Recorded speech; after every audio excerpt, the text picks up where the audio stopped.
Assalamualaikum warahmatullahi wabarakatuh. Perkenalkan, nama saya Nurwida Dewa Gustina, NIM 19032-11062. Di video kali ini saya akan membahas poster saya, yaitu poster struktur pasar input dan pasar output. Yang pertama kita akan membahas pasar output. Pasar output adalah pasar yang menjual barang dan jasa. Terdapat beberapa jenis pasar output. Yang pertama adalah pasar persaingan sempurna. Karakteristik dari pasar persaingan sempurna ini yaitu jumlah produsen dan konsumen sangat banyak, tidak ada hambatan masuk pasar, barang bersifat homogen yang artinya produsen-produsen di pasar persaingan sempurna memproduksi barang yang sama atau serupa, harga barang ditentukan oleh kekuatan permintaan dan penawaran di pasar. Kemudian terdapat kurva permintaan pasar dan perusahaan dalam pasar persaingan sempurna. Pada kurva permintaan pasar itu memiliki slope negatif dan kurva penawarannya berslope positif. Kemudian keseimbangan pada pasar persaingan sempurna terbentuk ketika kurva permintaan berpotongan dengan penawaran.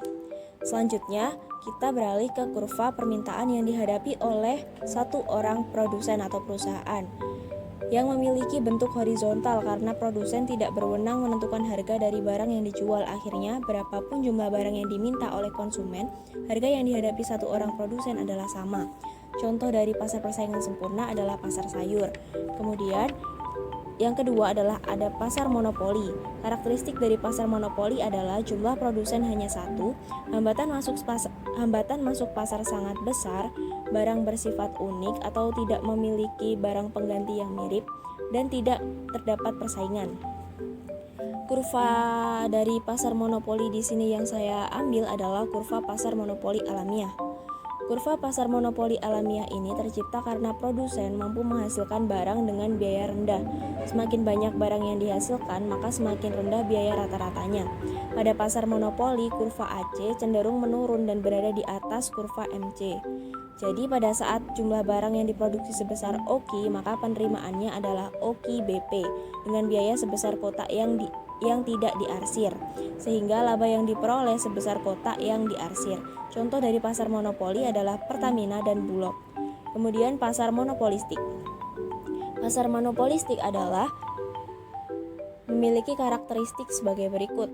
Jumlah produsennya banyak, hambatan masuk pasar rendah, barang bersifat homogen terdiferensiasi, yang artinya barang yang dihasilkan produsen memiliki karakteristik yang berbeda.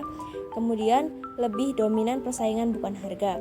Kurva yang saya ambil di sini adalah kurva pasar monopolistik keadaan untung. Kurva pasar monopolistik hampir sama dengan monopoli, hanya saja kurva monopolistik lebih elastis. Keuntungan yang terbentuk jika MC sama dengan MR. Pada kurva tersebut, saat produksi sebesar OKI dengan harga sebesar OP akan menghasilkan penerimaan sebesar OKI BC dengan keuntungan sebesar CPAB. Contoh dari pasar monopolistik adalah pasar air mineral yang memiliki beragam merek dari banyak perusahaan.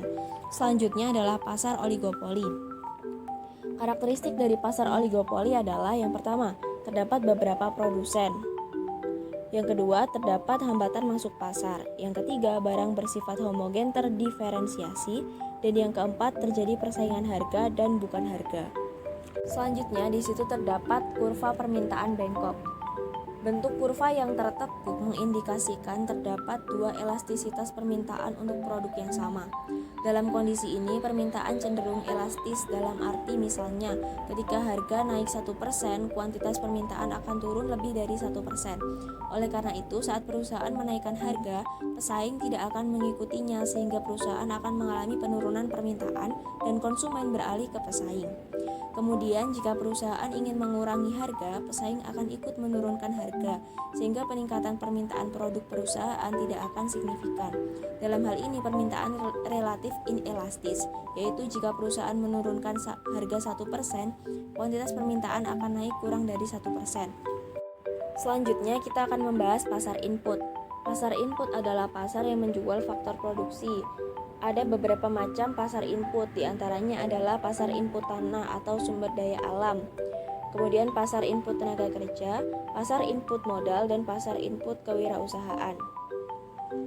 Di sini saya akan lebih terfokus untuk membahas pasar input tenaga kerja. Pasar input tenaga kerja di sini berada di pasar persaingan sempurna dan pasar monopoli.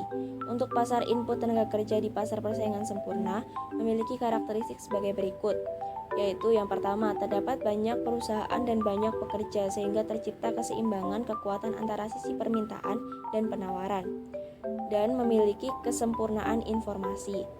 Selanjutnya, kondisi pasar persaingan sempurna itu digambarkan dengan kurva berikut, di mana terdapat kurva penawaran tenaga kerja atau S yang identik dengan biaya marginal, dan ada kurva permintaan tenaga kerja yang identik dengan kurva produktivitas marginal.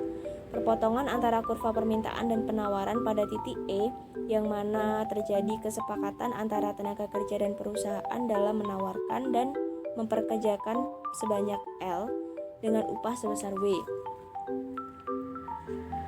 Kemudian, pasar input tenaga kerja di pasar monopoli. Karakteristiknya adalah terdiri dari banyak perusahaan dan satu pekerja. Di sini satu pekerja itu bukan satu orang pekerja, melainkan perserikatan pekerja yang memiliki kesamaan perilaku. Kemudian pekerja membentuk perserikatan dan perserikatan tersebut memiliki kekuatan untuk menentukan tingkat upah. Pada kurva pasar tenaga kerja monopoli, jika keseimbangan di titik E, maka upah akan mencapai sebesar W dan jumlah tenaga kerja yang diminta perusahaan sebesar L. Pada tingkat upah sebesar W, buruh belum mencapai kepuasan sehingga sebagian buruh menuntut upah lebih tinggi atau upah sebesar W1. Pada tingkat upah W1, perusahaan hanya bersedia memperkerjakan tenaga kerja sebesar L1. Sedangkan penawaran tenaga kerja pada tingkat upah W1 adalah sebesar L2, sehingga terjadi pengangguran sebesar L1 sampai L2. Sekian penjelasan dari poster saya. Jika ada kurang lebihnya saya mohon maaf. Wassalamualaikum warahmatullahi wabarakatuh. Terima kasih.